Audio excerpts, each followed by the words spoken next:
Ambassador Eliza Reynolds walked down the gleaming corridor of the Galactic Council's headquarters.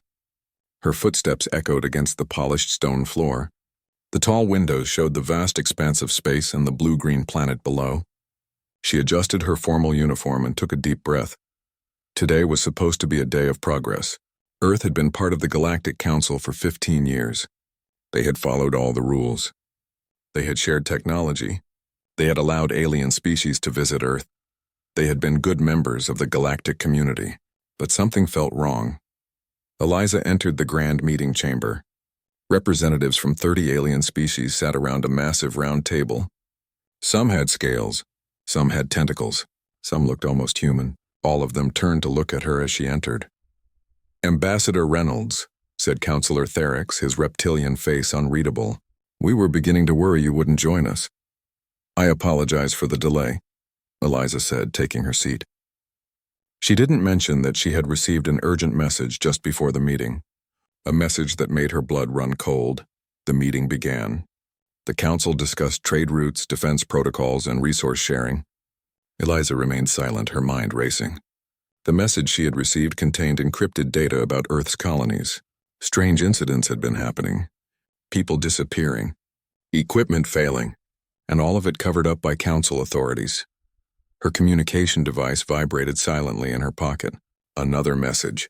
She discreetly checked it under the table. "Leave the meeting, security breach." "Director Vega." Eliza looked up, maintaining her calm expression. "Counselors, I must apologize, but I need to step away for an urgent matter concerning Earth." "The treaty negotiations are about to begin," Therix said, his yellow eyes narrowing. "Your presence is required." "I understand, but this cannot wait. Earth requests a short recess." Before anyone could object, she stood and walked out of the chamber. In the hallway, she found a private communication booth and called Director Marcus Vega, head of Earth's Intelligence Bureau. "What's happening, Marcus?" she asked the moment his face appeared on the screen. "We've detected unauthorized surveillance of all our communications," Vega said, his face grim. "Not just government channels, everything. Someone has been monitoring Earth for years." "The Council?" "That's our best guess. And there's more. We've detected strange energy signatures near our defense perimeter. Something big is happening, Eliza." She ran a hand through her hair. "The Council has been acting strange lately. More secretive. More controlling. I'm sending you some files now. Review them immediately." Her device pinged as the files arrived. What she saw made her gasp. Detailed reports of human colonists being taken from remote outposts. Medical scans showing unusual alterations to returned colonists, and most disturbing, evidence that the Council had known about it all. This is horrifying," she whispered. "There's more. Admiral Harlow reports that one of our research vessels near Jupiter was just destroyed. All hands lost. The official report says it was an accident, but our preliminary investigation suggests sabotage, and all data logs were wiped." Eliza's mind raced. Years of diplomatic training hadn't prepared her for this. "What should I do?" "Return to the meeting.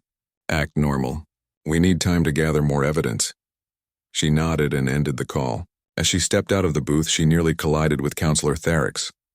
"Ambassador," he said, his scaled face unnervingly close to hers. "Private conversations during council sessions are discouraged." "Earth business," she replied coolly. "Nothing that concerns the Council." "Everything about Earth concerns the Council," he said. "We are all connected in this galactic family." The way he said family sent shivers down her spine. "Of course," she said with a forced smile. "Shall we return to the meeting?" As they walked back, she noticed something she hadn't before. Small devices placed discreetly along the corridor. Monitoring devices. They were everywhere. The meeting resumed, but Eliza could barely focus. Her mind was processing the information Vega had sent. When the Council began discussing increased access to Earth's defense systems for shared security, she knew she had to. "I'm afraid Earth must decline this proposal," she said firmly. The chamber fell silent. No member world had ever declined a security integration proposal. "Ambassador Reynolds," said Therix. "This is standard procedure for all member worlds. Perhaps, but Earth will need time to review the implications. We value our sovereignty." Murmurs spread around the table. Eliza could feel the tension rising. Her device vibrated again. Another message from Vega. "Confirm received. Prometheus protocol ready." The Prometheus Protocol was Earth's emergency contingency plan. Created in secret when they first joined the Council, it was designed to protect Earth if the Galactic Alliance ever turned against them. No one had ever thought they would need it. Eliza made her decision. She stood up, her chair scraping loudly against the floor. Counselors, on behalf of Earth, I must inform you that we are withdrawing from today's proceedings. Chaos erupted in the chamber. Voices shouted over each other. Some demanded explanations. Others made threats. This is unprecedented. Therix hissed. Withdrawal without Council approval is a violation of treaty. Earth's security has been compromised, Eliza said calmly. We have evidence of unauthorized surveillance of our planet and citizens. Until this matter is resolved, we will be reassessing our position in the Council. She turned and walked toward the exit. A large, bulky alien blocked her path. You cannot leave, it growled. Eliza straightened her back. Are you detaining an official representative of Earth? Because that would be an act of aggression against my planet. After a tense moment, the alien stepped aside. Eliza walked out with her head high, though her heart was pounding. Once aboard her ship, she contacted Earth immediately. President Rivera's face appeared on the screen, surrounded by military advisors. Madam President, the situation is worse than we thought, Eliza reported. I recommend immediate activation of the Prometheus Protocol. The President nodded gravely. We've come to the same conclusion. Admiral Harlow is already implementing Phase 1. On the bridge of the flagship Defender, Admiral James Harlow received the official authorization. His weathered face showed no emotion as he entered his command codes. Prometheus Protocol activated, he announced to his crew. All Earth ships return to Sol system immediately. Defense grid to maximum alert. All communications with the Council are now restricted. Across the solar system, human ships changed course. Defense platforms powered up. Military bases went on high alert. On Mars Colony, citizens watched the sky as their defense shields shimmered into existence. On the Moon, secret weapon systems long hidden beneath the surface began to power up. On Earth, military leaders gathered in underground bunkers to prepare for what might come next. In deep space, aboard her ship returning to Earth, Ambassador Reynolds looked out at the stars. For 15 years, humanity had believed they were part of something greater, a galactic community of equals. Now they knew better. What will they do? Asked her aide. They'll demand we return, Eliza said quietly. They'll threaten sanctions. They'll try to isolate us, she turned from the window. But first, they'll try to find out what we know. As if on cue, her communication system lit up with incoming Council messages. She ignored them. Set course for Earth maximum speed, she ordered, and activate our communication blackout protocols. From now on, we trust no one outside our system. As her ship accelerated away from Council space, alarm systems suddenly blared. A massive energy surge appeared on their sensors. What is that? Eliza demanded. Unknown, Ambassador, replied the pilot, his face pale. But it's following us. The chase had begun. Earth had taken its first step away from the Galactic Council. But the mystery behind why they needed to was only beginning to unfold. Dr. Olivia Blackwood peered into the microscope in her lab on Titan Research Station. What she saw troubled her deeply. The cell samples showed clear signs of tampering. Not natural evolution, not random mutation, deliberate genetic engineering. Computer, compare this sample with the records from 5 years ago, she said. The computer displayed both images side by side. The difference was subtle but unmistakable. The alien cells had changed in a very specific way. Dr. Blackwood, a voice called from the doorway. You wanted to see me?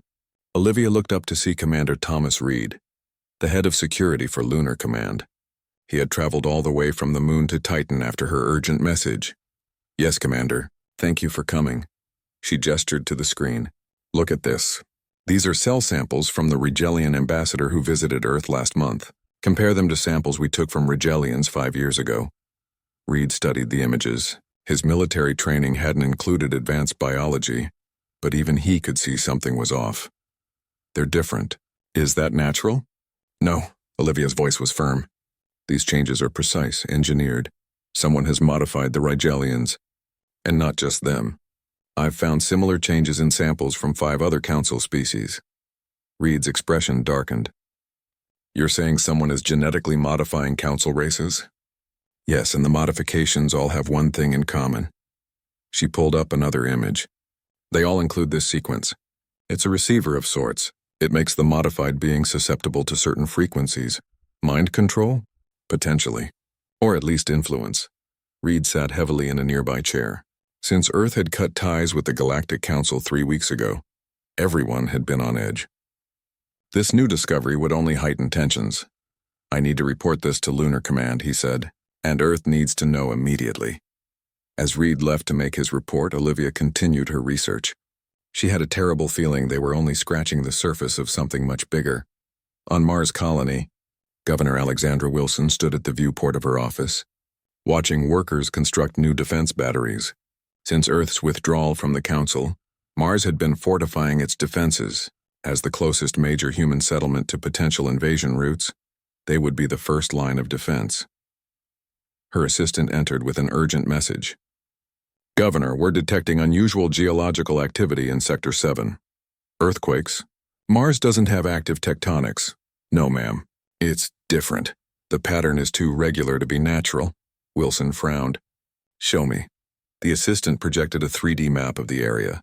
Regular pulses of energy were emanating from deep below the surface. How long has this been happening? We first detected it 3 days ago, but it may have been going on longer at levels too low to notice. Send a team to investigate. Full hazard protocols. As her assistant left to arrange the expedition, Wilson's communication device chimed. It was a priority call from Earth.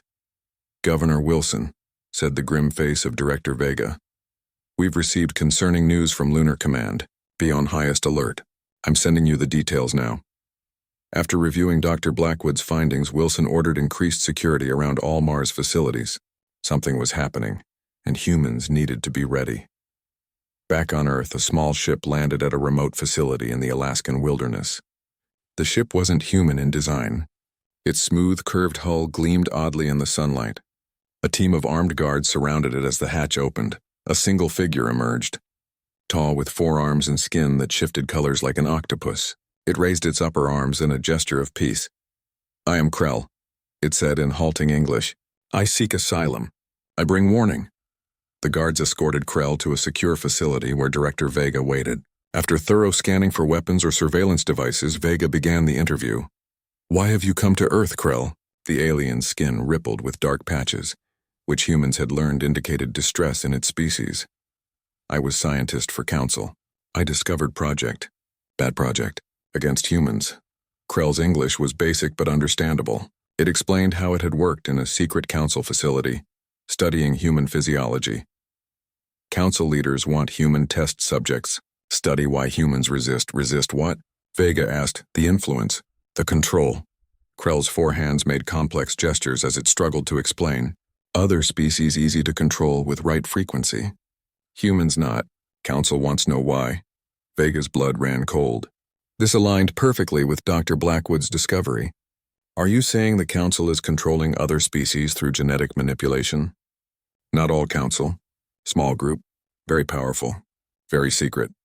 Krell reached into a pouch and pulled out a data device. Proof here, all data. Help humans. The information on the device was damning. Records of human abductions, experiments, genetic comparisons, and most disturbing, a project called Human Contingency, a detailed plan to neutralize Earth if humans ever discovered the truth. Vega immediately called an emergency meeting with Earth's leadership. As representatives gathered, reports came in from across human space about strange technological failures. Systems would suddenly stop working, then start again. Communications would cut out mid-transmission. It's some kind of scanning technology, explained the chief of Earth Defense. They're probing our systems, looking for weaknesses. During the meeting, Governor Wilson called in from Mars. We've investigated the strange activity in Sector 7, she reported. There's something buried deep underground. It's massive. And it's not natural. What is it? Asked President Rivera. We don't know yet. But it's beginning to activate. And we've found more sites just like it across Mars. They all started sending signals at the same time. The implications were staggering. Something had been hiding on Mars, possibly for thousands of years. Something that was now waking up. As the meeting continued, Commander Reed reported in from Lunar Command. We've intercepted transmissions between Council ships. They're mobilizing. A fleet is forming at the edge of our solar system. How many ships? Asked Admiral Harlow. At least 50. Possibly more on the way. The room fell silent. Humanity had some advanced ships and weapons, but nothing that could stand against a full council armada. There's something else. Reed continued. The transmissions mentioned Europa. Something about an asset that needs to be secured. Europa. Jupiter's ice-covered moon. Earth had a small research base there, studying the vast ocean beneath the frozen surface. Get me the Europa station, ordered the president. The head of the Europa research team appeared on the screen, looking worried. Madam President, we've discovered something extraordinary and terrifying. The camera panned to show a massive structure that had been uncovered beneath the ice. Black metal covered in strange symbols. Not natural, not human, and very, very old. We found it yesterday, the researcher explained. The ice above it suddenly melted, as if the structure wanted to be found. Dr. Olivia Blackwood, who had been brought to Earth for the meeting, stepped forward. Those symbols. They match patterns I've seen in the genetic modifications. The pieces were starting to come together. Ancient structures on Mars and Europa. Genetic modifications of council species. The abduction of humans for experiments. It all pointed to something far beyond a simple political dispute with the Galactic Council. We need to understand what these structures are, said President Rivera, and we need to prepare for the Council fleet. As the meeting ended, Krell approached Vega with an urgent message. Must warn. Council not know whole truth. They puppets too. Real enemy hidden, watching, waiting. What real enemy? Vega asked. Before Krell could answer, all the lights in the facility flickered. Screens went blank. Then everything returned to normal except for one screen. It displayed a single message. The sleepers awaken. Guardians must rise. No one knew what it meant. But as reports came in about the structure on Europa beginning to emit energy pulses that matched exactly the pattern of the Mars anomalies, one thing became clear. Earth's break from the Galactic Council had triggered something ancient. Something that had been waiting for a very long time, and humanity was caught in the middle of a mystery that stretched back to the stars themselves.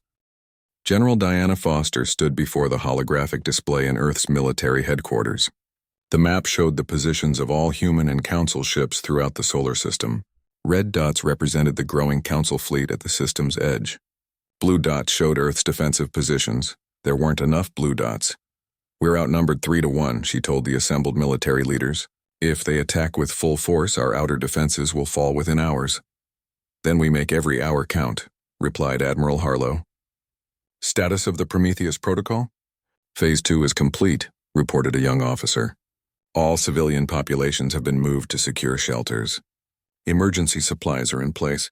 Military reserves have been activated. Foster nodded. Begin Phase 3. Activate the hidden defense platforms. Throughout the solar system, automated defense systems that had been secretly built and hidden over the past decade came to life. Weapon platforms disguised as small asteroids. Defense grids built into the moons of outer planets. Minefields placed along likely invasion routes. Earth was not as defenseless as the Council believed. In another part of the complex, Professor Victor Lamont worked frantically to decipher the symbols found on the structures on Europa and Mars. As an expert in xenoarchaeology, he had studied ancient alien writings for decades, but these were unlike anything he'd seen before. Any progress? Asked Director Vega, entering the lab. Lamont looked up, his eyes red from lack of sleep. Some. These symbols appear in sets of 7. They repeat in specific patterns. I think it's a form of mathematical language. Mathematical? Yes, universal concepts. Prime numbers, geometric ratios. Whoever built these structures wanted anyone who found them to understand, regardless of language. And what are they trying to say? Lamont pointed to a sequence he had partially translated. This section appears to be a warning. Something about those who sleep between the stars and the divided mind. What does that mean? I'm not sure yet, but I've seen similar symbols before. He pulled up images on his screen. These were in the restricted archives of the Galactic Council. I accessed them years ago during a cultural exchange. The Council claimed they were from a long-extinct civilization. Vega leaned closer. The same civilization that built the structures on Mars and Europa? Possibly. And if so, the Council knows more than they've admitted. In orbit above Earth, the diplomatic vessel carrying Ambassador Reynolds docked with the command station. Since her return from Council space, She had been working tirelessly to contact allies among the alien races. "Ambassador," greeted President Rivera, as Reynolds entered the station's conference room. "What news?" "Not good, Madam President. The Council has formally declared Earth in violation of the membership treaty. They're demanding we return to full membership and allow a Council inspection team complete access to all human facilities." "An inspection team or an occupation force?" "Exactly our concern." "However, I have made contact with a few sympathetic Council members. They're as confused by recent events as we are. It seems the highest levels of the Council are acting without fully informing the general membership." The door opened and Director Vega entered with Krell. The alien visitor had been providing valuable intelligence about Council operations. "Director Vega, what's the status of our undercover operative?" asked the President. "Agent Mercer has successfully infiltrated a Council research facility in the Proxima system. His last transmission was concerning." Vega displayed a series of images on the room's main screen. He found these. The images showed humans suspended in liquid-filled tanks. Monitoring equipment surrounded them. Some had clearly been subjected to surgical procedures. "Are they alive?" asked Reynolds, her voice barely a whisper. "Yes. According to Mercer, there are dozens more, all taken from remote colonies over the past 5 years." The President's face hardened. "This ends now. Ambassador Reynolds, prepare a formal accusation against the Galactic Council. Include all evidence we've gathered. Transmit it across all channels to every world in Council space. That will likely trigger an immediate response," warned Reynolds. "I'm counting on it," replied the President. "General Foster, is Earth ready?" Foster nodded grimly. "As ready as we'll ever be." In the Council's Grand Chamber, High Counselor Zeph read the human accusations with growing alarm. The evidence was damning. Unauthorized experimentation on humans, secret genetic modifications of Council races, ancient structures activated without approval. "This is outrageous," sputtered Tharix. "The humans are spreading lies to justify their treaty violations." "Are they lies?" asked Zeph quietly. "Because some of these activities have indeed occurred, without the full Council's knowledge or approval." Tharix's scales darkened. "Certain matters must remain confidential for security reasons. The humans are dangerous, unpredictable. The Inner Circle has always known this. The Inner Circle has no authority to act without Council approval," Zeph replied, rising from his seat. "I want all records of these human experiments immediately." "That won't be possible." Tharix pressed a small device on his wrist. Armed guards entered the chamber. "The situation has evolved beyond diplomatic solutions. The human threat must be contained. What are you doing?" demanded Zeph. "What is necessary?" "The Council fleet has already been mobilized. Earth will be brought back into compliance by force if needed." Across Council space, ships began moving toward the Sol system. Not all Council races supported the action, but they were given no choice. The military arm of the Council, controlled by the Inner Circle, had taken command. Back on Earth, Agent Lucas Mercer's final transmission arrived. He had managed to access the central database of the facility where human subjects were being held. The experiments weren't just about studying humans, he reported. His voice hushed as he hid from facility security. They were trying to find out why humans aren't affected by something called the signal. Every other species responds to it. Humans don't. "What is this signal?" asked Vega, unknown. "But it's broadcast from somewhere outside Council space. It's been active for at least 1,000 years. And..." Mercer's transmission cut off suddenly, replaced by static.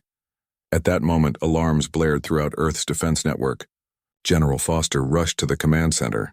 "Multiple unknown contacts," reported the officer in charge, "not matching any Council configurations." "Show me," ordered Foster. The display updated to show new vessels appearing near Pluto. They weren't Council ships.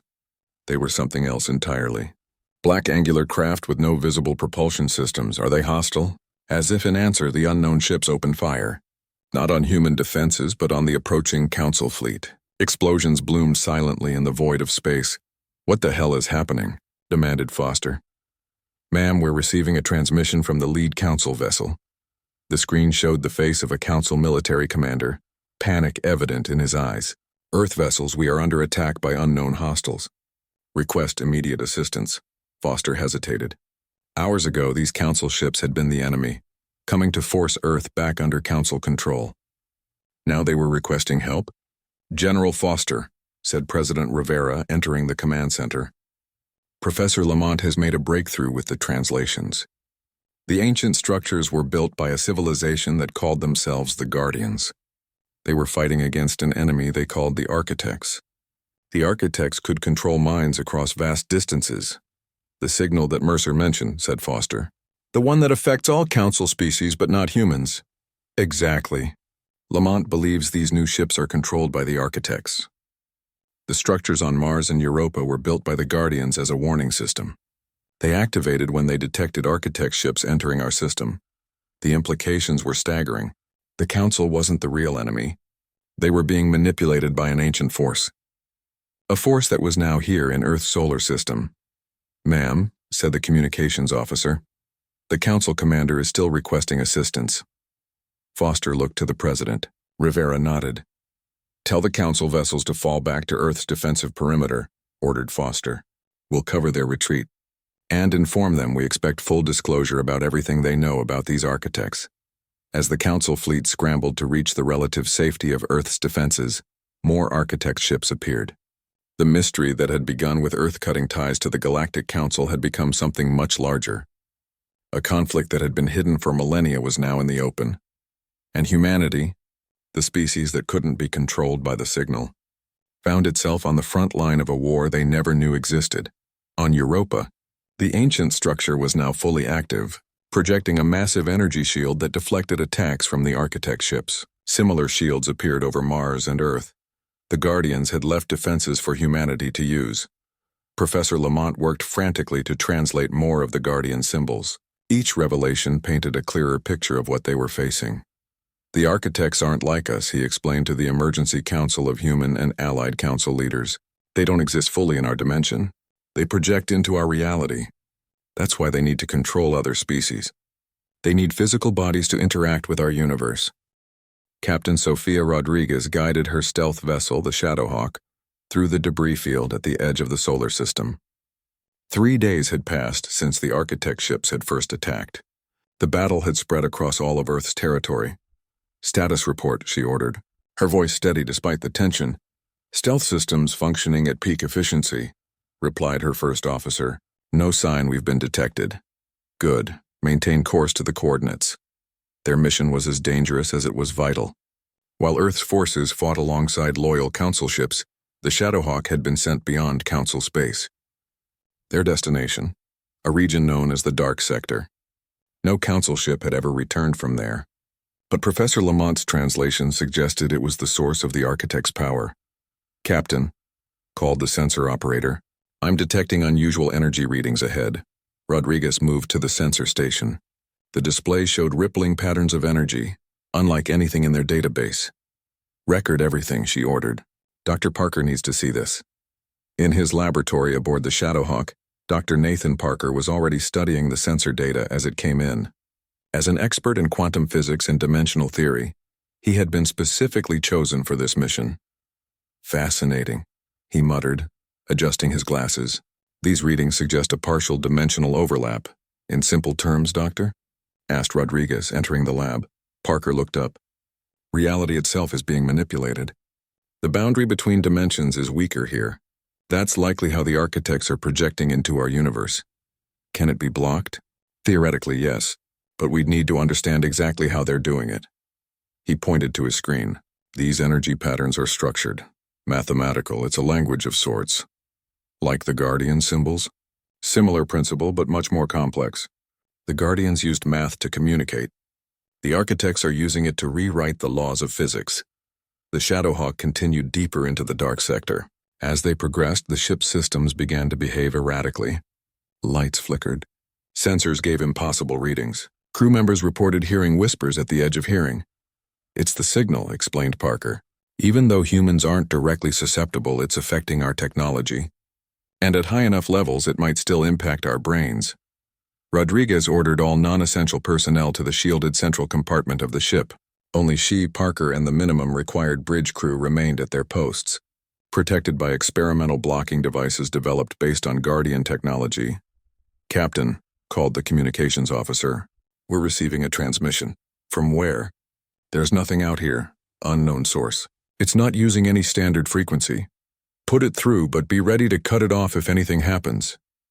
The ship's speakers activated, but instead of voices, they emitted a series of tones and pulses. Parker rushed to record the sounds. It's not random, he said excitedly. It's a pattern, a message. After several minutes, the transmission ended. Parker worked furiously to analyze it. I believe it's trying to communicate with us, he finally said, but not in any language we understand. Could it be the architects? I don't think so. The architects have shown no interest in communication. This feels different. As Parker continued his analysis, the ship suddenly lurched. Warning alarms blared. What was that? Demanded Rodriguez. Unknown energy surge, reported the science officer. It passed through our shields like they weren't even there. Damage report? None, Captain. But all our systems momentarily reset.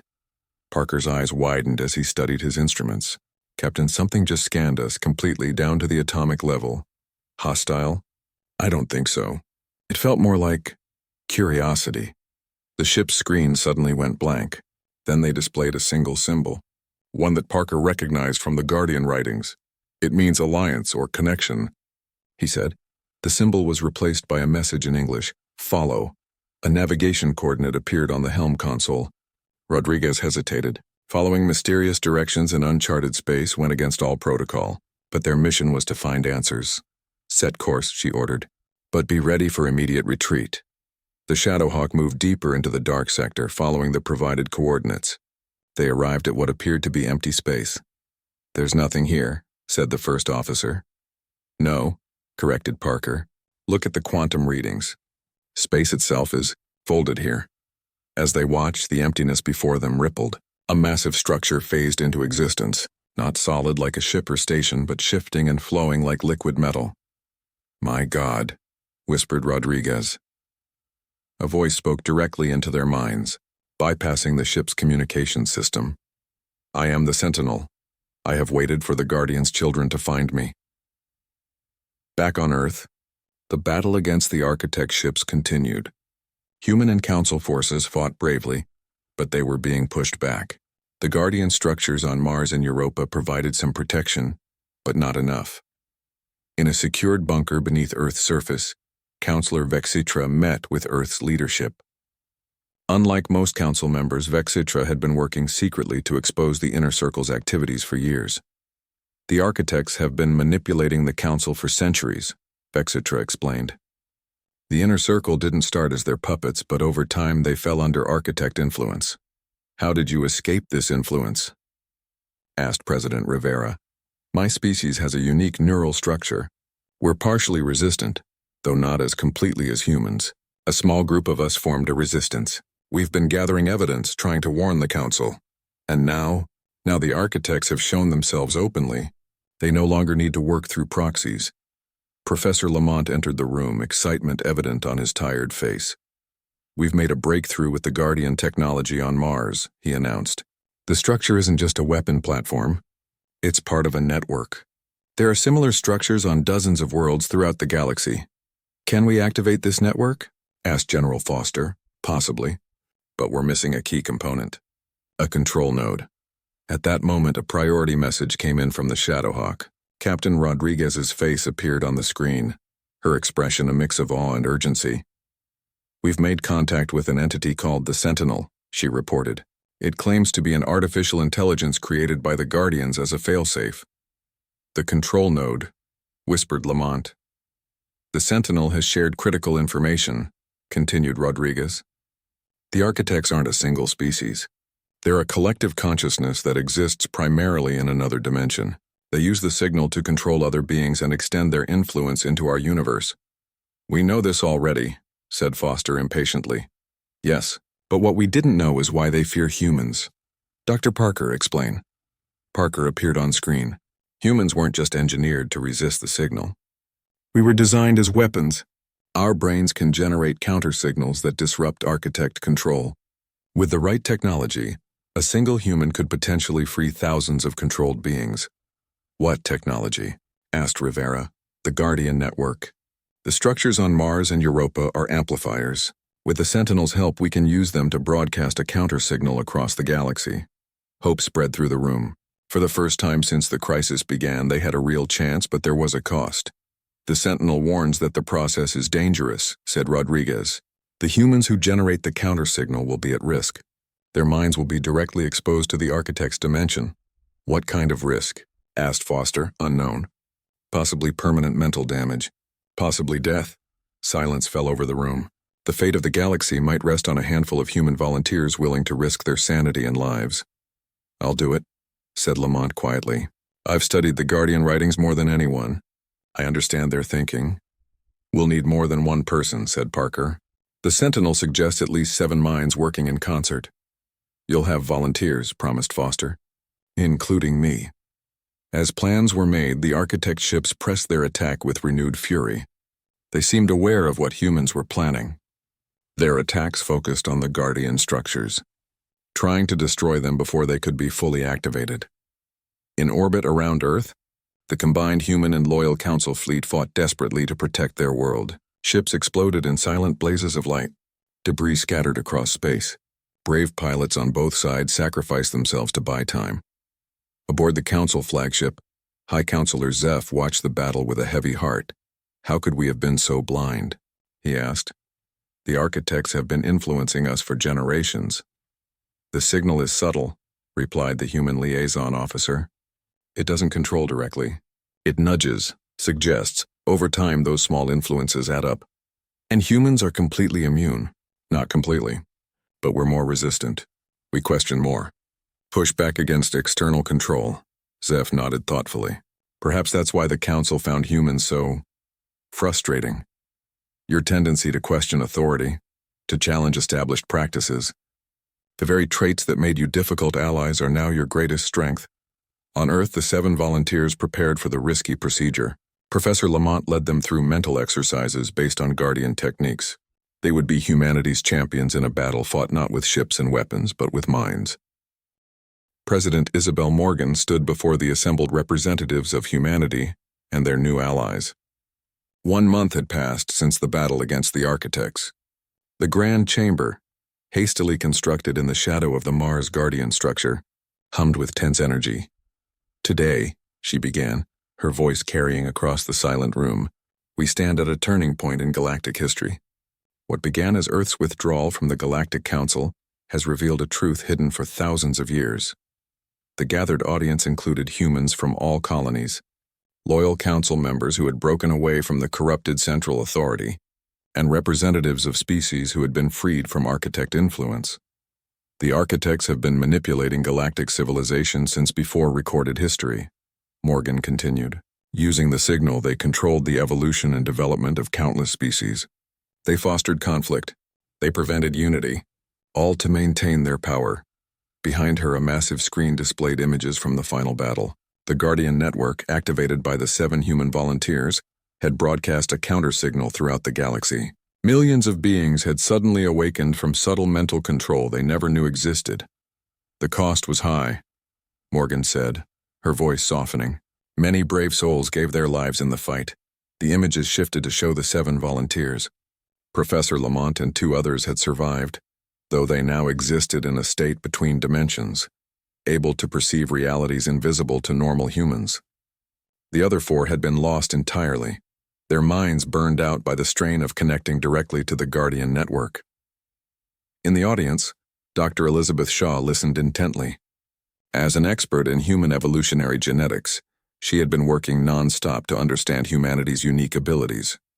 "We now know the truth of our origins," Morgan continued. "Humanity was not the result of natural evolution alone. The Guardians, facing extinction at the hands of the Architects, engineered our ancestors. They gave us unique genetic markers that allow resistance to dimensional influence." Shaw nodded slightly. Her research had confirmed what the Sentinel had revealed.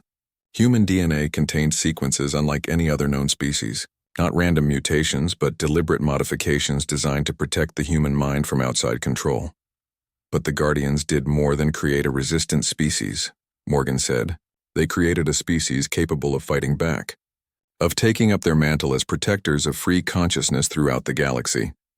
In orbit above Mars, Admiral William Drake supervised the final preparations of Earth's new fleet.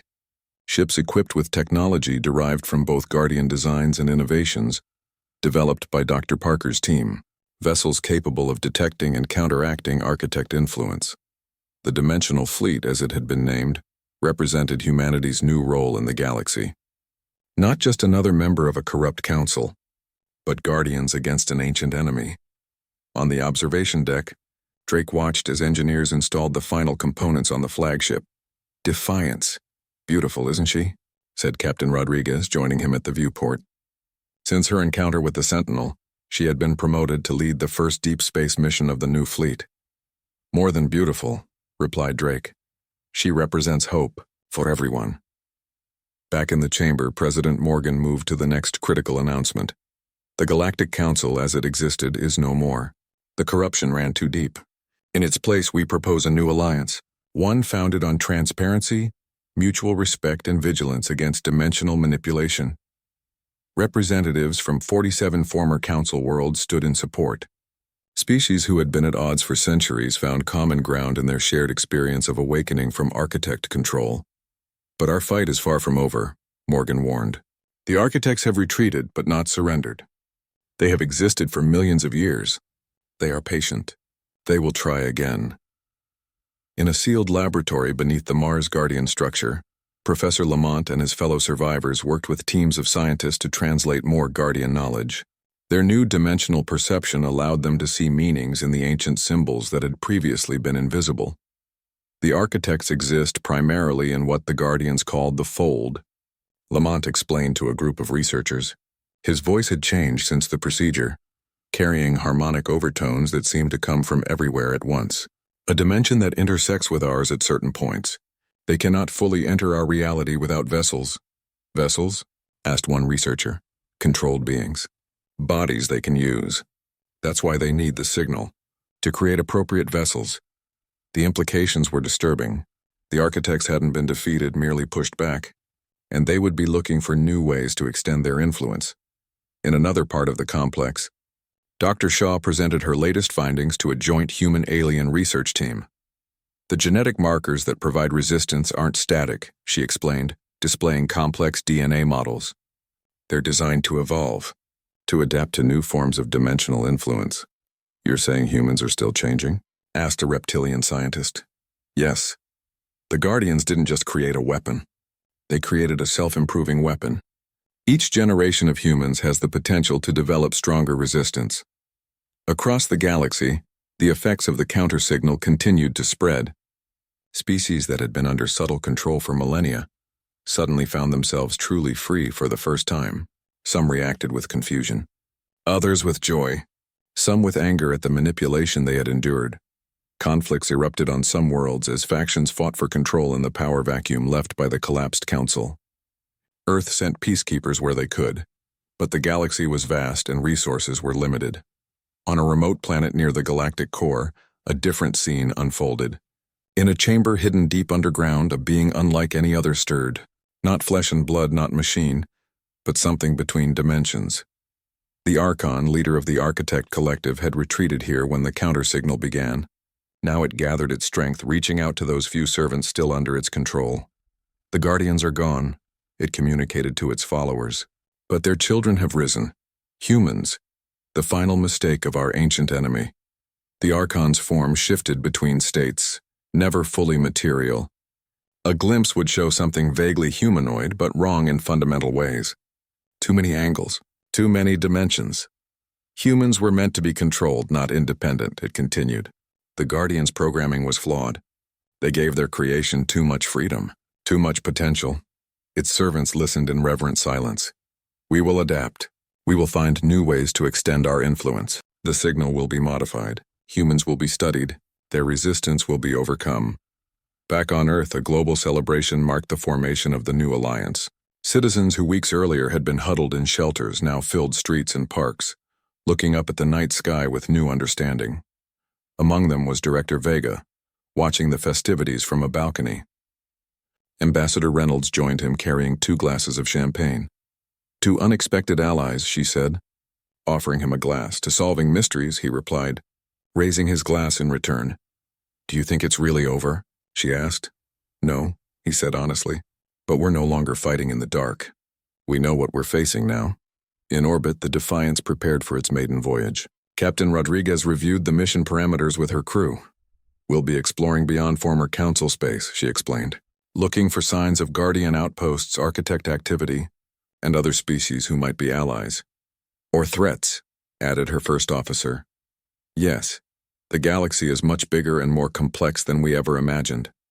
Dr. Parker, now serving as the ship's chief science officer, entered the bridge.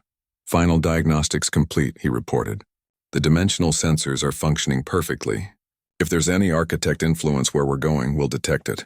Rodriguez nodded. Prepare for departure. As the Defiance moved away from Earth, its new drive system creating barely a ripple in space-time, Admiral Drake sent a final message.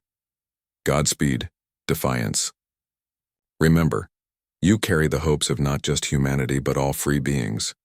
Rodriguez acknowledged the message, then turned to her crew. Set course for the coordinates provided by the Sentinel. Maximum speed. The ship accelerated, soon becoming a streak of light against the starfield. In the Mars conference chamber, President Morgan concluded her address. We stand at the dawn of a new era. Humanity has discovered its true purpose. Not conquest, not isolation, but guardianship, protection of the fundamental right of all beings to control their own minds and destinies. The applause was thunderous. The Galactic Council tried to control us, to study us, to determine why we resisted their influence. Now we know. We were made for this moment, created to stand against the darkness between dimensions. Morgan raised her hands for silence. We have access to technology beyond our previous understanding. We have allies throughout the galaxy. And most importantly, we have the truth. The mystery that began when we cut ties with the Council has been solved, but our journey is just beginning. As she finished speaking, reports came in from across the galaxy. Guardian structures on dozens of worlds dormant for millennia were activating. A network awakening. Earth's decision to break from Council control had been the first domino in a sequence planned thousands of years ago.